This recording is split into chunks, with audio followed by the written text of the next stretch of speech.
Hey everybody, it's me, Turtle. I'm going to be reviewing my Alpinestars GP Pro glove. So I've been riding with these gloves now for a couple weeks, and from the moment I got them, they felt as if they were already kind of broken in. That's the quality that I've come to expect from Alpinestars. They feel fantastic, and they have a lot more protection than my previous gloves did, which were also Alpinestars. I believe there's one step above the GP Pros in terms of protection and cost, but for the riding that I do, these GP Pros are going to be more than enough. Of course, they have knuckle protectors. They have all these upgraded sliders in the palm, especially on the outside of the wrist right there. So when you go down like karate style, it'll just help slide. Plus, it has a pinky bridge to make sure that it'll protect your pinky from being ripped off your body. They have upgraded knuckle sliders here for whatever reason. I don't know if those are going to come in handy, but we'll see. And it also is a full gauntlet glove, which means that the glove goes beyond my wrist and kind of halfway up my forearm with this big piece of plastic. And that's all there to help once you hit to slide. What I've noticed too is when I bought these gloves, I thought I was going to get like minimal airflow because I would ride with kind of my sleeves open.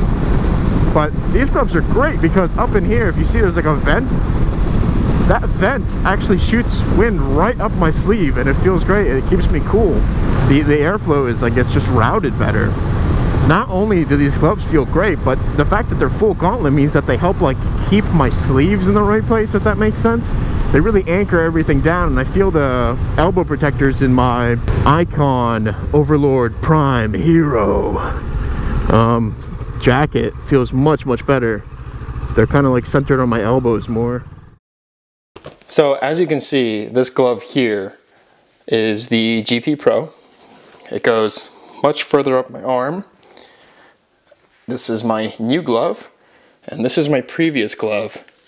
It also had some protection here on the wrist. It also had a pinky bridge, also had knuckle protectors, but that was pretty much it. The new upgraded gloves are clearly much more armored. You can see that even underneath here.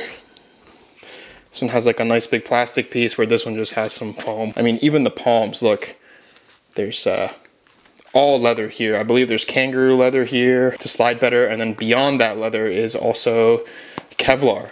Whereas this one just has this black fabric. I don't know even what that is, some kind of synthetic. So you can actually see the difference there in my gloves. So here is my first pair of gloves. You can see that the protection here on the wristband was really important to me from the beginning. And here is my second new pair of gloves. This is how you put them on. They actually have Velcro here and a large strap here. My first pair of gloves, all it was one strap, and that was it. Airflow in this guy consisted of these vents here on the knuckles, taking in wind and blowing it out of this little curve here. When it would come out of this curve, it would go into my sleeve and ventilate my jacket that way. With my new gloves, however, it also has this knuckle venting here, but it also has venting in the back of the gloves to get that venturi effect. And then here is another vent which actually brings in air, and that's the part that goes up underneath the sleeve of the jacket. I highly recommend these gloves. They are great. These are the Alpinestars GP Pro gloves. Big thumbs up.